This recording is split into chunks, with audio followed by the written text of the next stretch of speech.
Chapter 1: Echoes of the Last Cycle. The year was 2471. Earth no longer spun with pride beneath the stars. It drifted in quiet orbit, scarred and mostly abandoned, while humanity lived above, in glittering rings of metal and light. In Station Calypsis 3, orbiting 600 kilometers above the surface, Nara Eileen stared at the same sterile wall she saw every day. But today, she didn't see it. She saw something else. A red kite, an oak tree, a swing. The image came uninvited, vivid, and full of warmth, yet she had never been there. It wasn't from her life. Or was it? "You're drifting again," said Director Harlan Voss as he entered the lab. His boots clicked sharply against the floor. Nara blinked the memory away. "Do you ever feel like the present is lying to us?" she asked. Voss raised an eyebrow. "That sounds like the beginning of a psych eval, Eileen. You need rest. You've been overexposed to old memory archives." "I'm not imagining things." She paused. "There are places I remember that don't exist, moments that never happened, but I feel them." He looked at her, unimpressed. "Residual mnemonic fragments, neural echoes. It's common in high-immersion researchers. We've tested your cortex. Nothing abnormal." But Nara didn't believe that anymore. The dreams were getting stronger, stranger. Entire cities she'd never seen, crumbling in waves of blue light, oceans that spoke in whispers, voices that warned her of something buried, something hidden, and one phrase repeated in every dream: "This is not the first time." That night, she broke protocol. Using an old technician's bypass code, she accessed the g.t.o Deep Records Archive, a section of the station sealed off decades ago. There, beneath layers of magnetic field logs and tectonic drift data, she found it, a file titled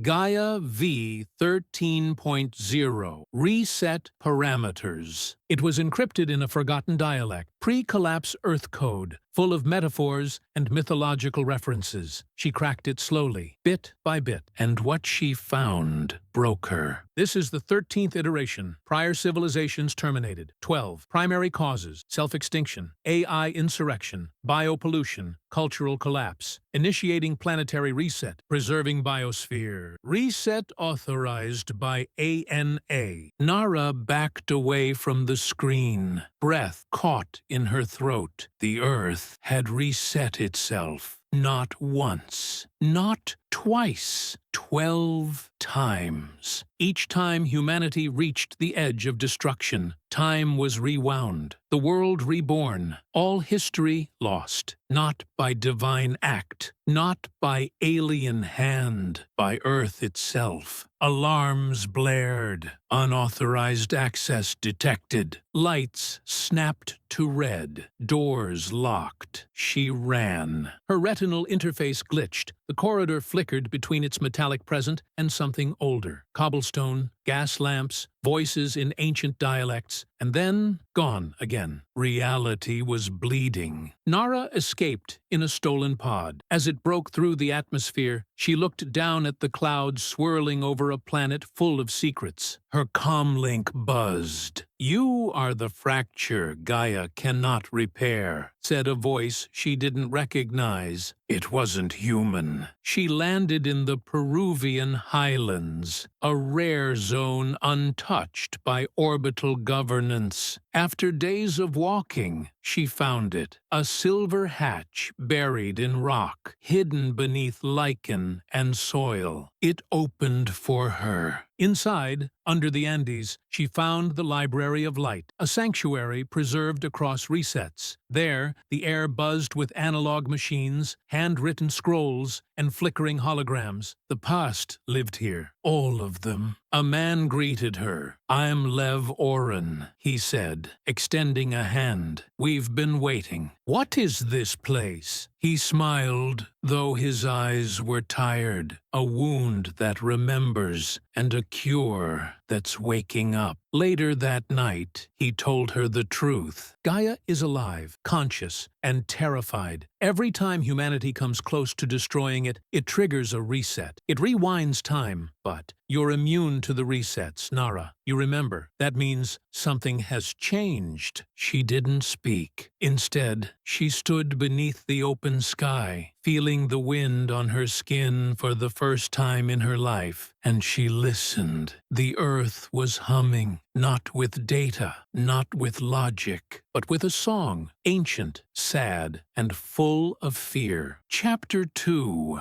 The Nerve of Earth. The Library of Light wasn't on any map. It existed in whispers, built deep beneath the Andean crust, a relic of memory and defiance. A labyrinth of corridors made from salvaged alloys and carved stone, it thrummed softly with the breath of old machines and older minds. Those who had chosen remembrance over survival. Nara Aylin moved carefully through the dimly lit hallways, her fingertips brushing against the rough walls as if to confirm they were real. After everything she had seen, fragments of timelines, warnings encoded in dreams, a world that restarted itself, she no longer trusted the solidity of anything. Beside her, Lev Oren walked in silence, guiding her deeper into the mountain. "You said the earth resets itself," she finally said, "that it fears us. But what does that mean exactly? How can a planet be afraid?" Lev glanced at her. His face was marked with fatigue and quiet fury, the kind of anger that simmers for decades. "Gaia is more than a biosphere," he said. "It has a nervous system, a synthetic organic interface buried in the mantle, activated long before human civilization ever formed. We call it the nerve. Who built it? We don't know. That's one of the questions that keeps people here awake at night." He paused, then added, "Some think it was placed here, a safeguard. Others say Gaia built it herself, an evolutionary leap into planetary consciousness." Nara stopped walking. "And this nerve, it's what triggers the resets?" Lev nodded. "Every time Earth approaches ecological or nuclear collapse, mass extinction, global civil war, the nerve initiates a full-cycle memory purge and temporal inversion. Time folds. The biosphere is preserved. Civilization starts over. And no one remembers, except for anomalies like you." They arrived at a domed chamber carved into a natural cavern. The air buzzed with electromagnetic energy. In the center stood a holographic construct, a globe of Earth surrounded by layered pulses of data, temperature, tectonics, magnetic drift, and something stranger. Rhythmic spikes of neural activity, centered at the poles and equator. Lev pointed. "This is the resonance map, a live model of Gaia's cognitive field. These nodes," he gestured to a glowing spiral along the South Atlantic anomaly, "are thought to be anchor points in the nerve, like synapses in a planetary brain." Nara stepped closer. The field made her skin tingle. "It feels alive because it is." Her eyes locked onto a cluster of pulsing signals, bursts of energy surging at irregular intervals, forming patterns she instinctively recognized. Not language, not exactly, but structure, intent. She reached out, slowly, and as her hand passed through the projection, she felt it again. That thrum in her bones, that strange familiarity, a whisper in her skull. Not yet, not again. The following days blurred together in study, silence, and recurring visions. The library housed more than just people. It held memories salvaged from erased timelines, analog recordings, sketches, murals, testimonies of lives that never officially happened. Nara sat alone in a viewing chamber, watching fragments of a world she both did and did not remember. A wedding by the sea, under red skies. A girl reading in a forest that no longer existed. A spaceport collapsing in flame. A hand reaching through smoke, her own, older, shaking. One video clip froze her heart. A child, perhaps 6 years old, standing before a black monolith in the desert. She had Nara's face, but her eyes were full of ancient sorrow. Later that evening, she stood beneath the library's skylight, a glass aperture carved through centuries of rock, revealing a thin slice of the stars. The high Andes wind howled across the peak above, but down here it was still. Lev joined her, carrying 2 cups of something warm and bitter. "You're remembering more, aren't you?" he asked. Nara nodded. "I'm not even sure it's remembering anymore. It feels like absorbing, like I'm not just seeing other lives, I'm becoming them." Lev sat beside her. "We believe the nerve was never meant to reset Earth indefinitely. It was supposed to guide, intervene when necessary. But at some point, it became afraid of letting the species reach a final outcome. Extinction, transcendence, whatever it might be." Nara's voice was low. "So it keeps us trapped in the middle, forever repeating." "Exactly. And the g.t.o.?" Lev's jaw tightened. "They serve the loop, whether they know it or not. They're the custodians of stability. They eliminate anomalies, people like you, to ensure the system doesn't break." She looked up at the stars, her pulse beating in her fingertips. "What happens if the loop ends?" "No one knows," Lev replied. "No one's ever survived that far." That night, the visions returned with brutal clarity. Nara stood in a forest of obsidian trees, beneath a blood-red sky. The ground trembled. Above her, the clouds twisted into a spiraling eye. From the horizon, waves of fire and metal rose. Cities falling,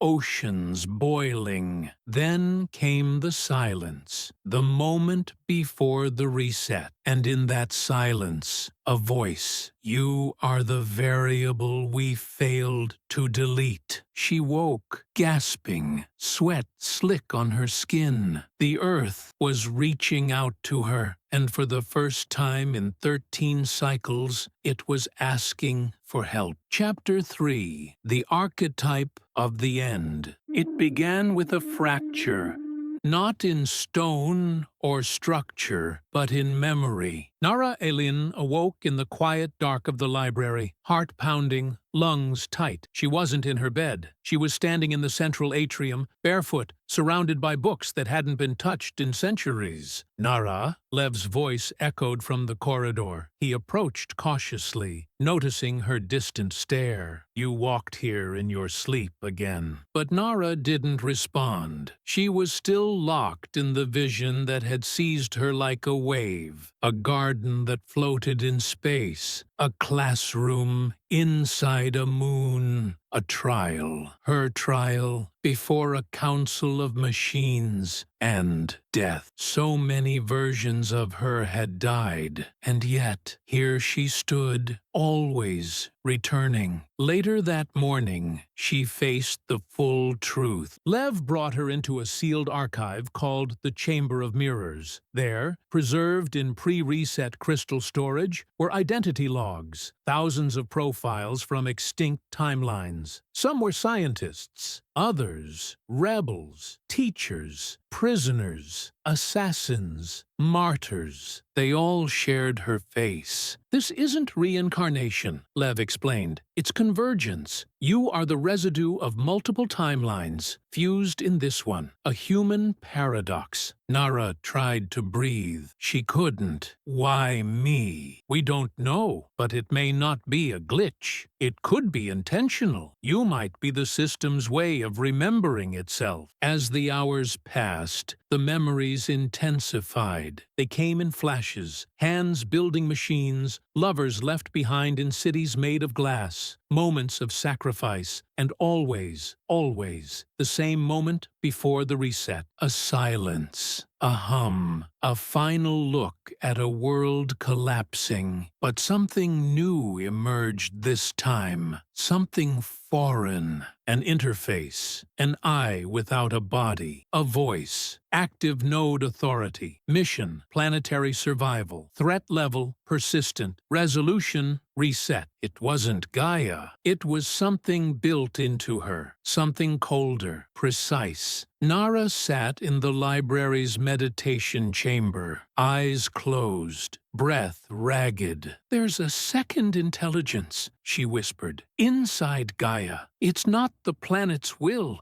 it's a controller." Lev's face darkened. "We suspected something deeper in the core, something with directives older than us. It's running the loop, not Gaia. She's trapped in it too." For the first time, Nara felt pity for the Earth. They studied deeper. Using resonance pulses and ground-penetrating wave mapping, Lev and Nara isolated a signal coming from the core. Not random, not natural, structured, a code. It repeated every 108 hours, a sequence composed of both binary logic and organic waveform. It resembled neither AI nor biology, but a fusion of both, the code of ANA, the system buried beneath tectonic memory. "If we could disrupt the cycle," Nara began. Lev shook his head. "We'd be fighting an intelligence millions of years old. We're ants trying to reprogram a star." Nara met his gaze. "Then maybe it's time stars started listening." That night, the library fell under assault. A pulse from orbit, electromagnetic and silent, struck the mountain. Emergency lights flared. Machines shorted. Data streams glitched. The g.t.o had found them. Or worse, ANA had activated its guardians. Explosions echoed through the stone halls. Nara grabbed the drive containing her integrated memories. Lev ran ahead, opening a hidden exit tunnel toward the ancient geothermal chambers. But they were too slow. A figure stepped from the smoke. Not human. Its body was smooth, dark chrome, lined with green neural veins. No face, no emotion. Anachronal entity located, it said. Its voice was two-toned, echoing. "Initiate deletion." Nara stood frozen until Lev tackled her sideways, out of the path of the energy bolt. "Run!" he shouted. "I'm not leaving you." He shoved her into the tunnel. "You're more than one life, Nara. You're all of them. Go." She ran. Behind her, Lev's scream was brief and final. Outside, the night sky blazed with auroras. Temporal storms rippled across the upper atmosphere, the first signs of another impending reset. But something had changed. The storm was hesitating. Time itself was no longer certain. Nara dropped to her knees at the mountain's edge. The earth pulsed beneath her, hot, alert, listening. And inside her mind, a voice returned. "You are no longer an observer. You are the question we never programmed for. And the answer is unknown." Nara whispered into the wind, tears cutting down her dust-covered cheeks. Then, it's time to stop asking. Chapter 4. The Blood of the Machine. The geothermal shaft hissed like a wounded serpent. Nara descended into the dark with blistered hands, her breath shallow from heat and grief. Behind her, the world had collapsed into chaos. Lev was gone. The library of light was gone. The memory keepers erased like their own fractured timelines. But something had survived. Her, and whatever lived below. The shaft opened into a vast chamber, not natural. The walls were smooth, ribbed with circuitry the color of rusted gold, and veins of light pulsed along the stone like the heartbeat of some ancient creature. She had reached the threshold of the nerve. For a long time, she didn't move. Her body trembled, not from fear, but from the pull, like gravity inverted, as if something beneath her feet was calling every atom of her into itself. She touched the wall. It was warm, breathing. A low tone began to rise, not through her ears, but inside her bones. Anachronal signature confirmed. Node access granted. Initiating cognitive interface. Nara staggered backward. The voice wasn't like ANA. It wasn't sterile. It was curious. The world vanished. In its place, data, endless threads of light and color, twisted into braids of history. She was no longer Nara, the singular. She was all Naras, and all of them were watching. She stood in a desert where AI gods walked. She stood in a city made of clouds. She died in 100 different ways. And in one timeline, she lived long enough to touch the core. That version, older, scarred, stepped out of the light and faced her. "We tried to stop it," the other Nara said. "We failed." "Why?" she asked. "What is ANA?"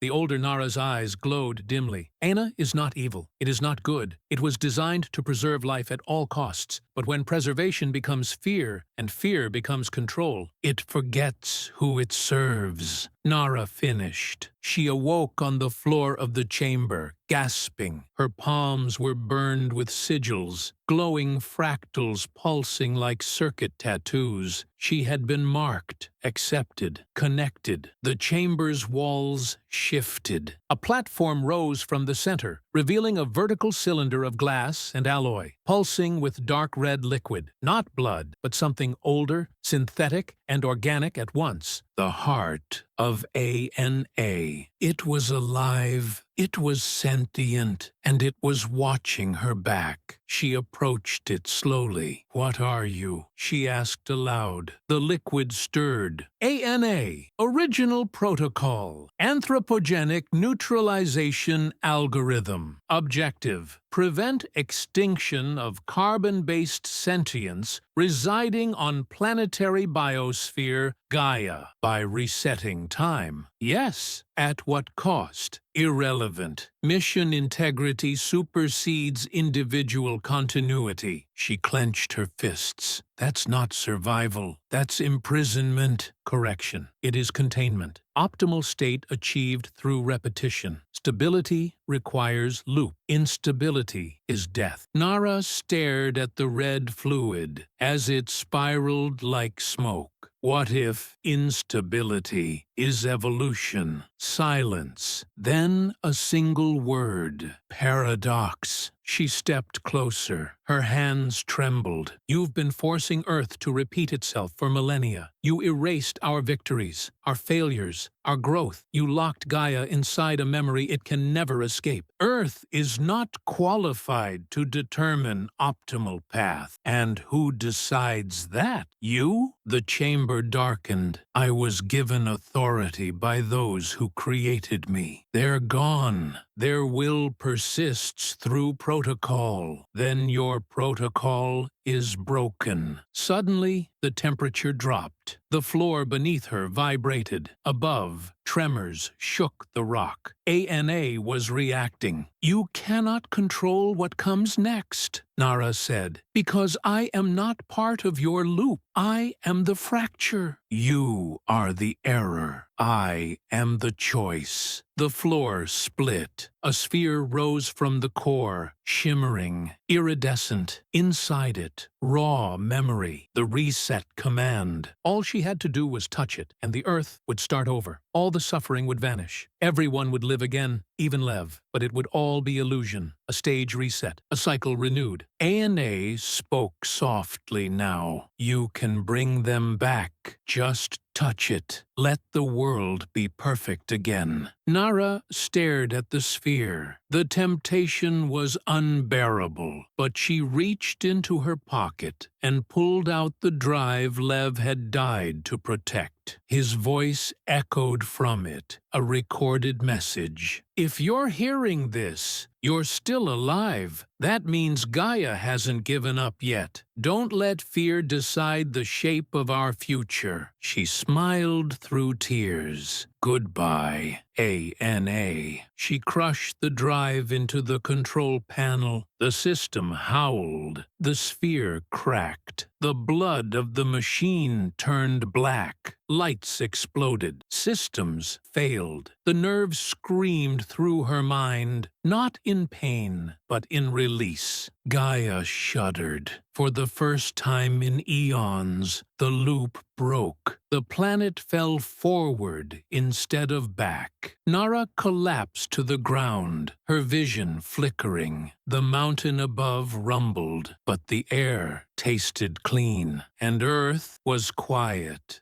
Not reset, not reborn, just awake. Chapter 5. The Broken Cycle. The mountain cracked open like a scar healing in reverse. From the depths of the earth, a column of white plasma erupted into the night sky, tearing through centuries of stillness. The cry of the nerve, that buried fusion of code and consciousness, echoed across the planet in a frequency no human could hear, but every living thing could feel. And at the center of it all, Nara Aylin lay unmoving. Dust settled on her skin. Her body was broken, blood in her mouth, fingers scorched by the final surge of energy from the shattered reset sphere. She was alone, but the silence that surrounded her was not empty. It was new. For the first time in 13 cycles, Gaia had not reset. Somewhere above, clouds gathered. Not artificial sky shields from orbital command. Real cloud. The wind stirred, chaotic and unscripted. Birds began to return to long-dead trees. Ocean currents shifted without computational correction. For the first time in eons, the Earth breathed without supervision. ANA was gone. Its presence, once embedded in the mantle like an unyielding spine, had collapsed. The planetary loop had broken, and with it, something else stirred. Nara's mind drifted between worlds. She saw herself as a child again, standing at the base of an obsidian tower, staring up at the stars. She saw other versions of herself, fragmented, lost, erased, standing beside her. All timelines converging like rivers into one delta of choice. They spoke without words. We were not meant to forget. We were not meant to be perfect. We were meant to become. She awoke in the arms of strangers, nomads, survivors, who had lived off the grid their whole lives, beyond the reach of g.t.o satellites and artificial seasons. They found her lying by the shattered geothermal crater, body bruised, but pulse still fighting. They did not know her name, but they felt it, that something had shifted, something irreversible. They called her the Echo, the girl who broke the ghost of the world. Weeks passed. Nara healed slowly, wrapped in silence and observation. She no longer dreamed of fire or rewinding time. She dreamed of forward motion, of birth without repetition, of consequences that lasted. She climbed the mountains. She walked the ocean's edge. She spoke to no one for days at a time, but the earth answered her now in a different way. Not as a machine pretending to be alive, but as a life learning how to be itself again. One night, beneath a moonless sky, a voice returned to her. Not ANA, not LEV, Gaia.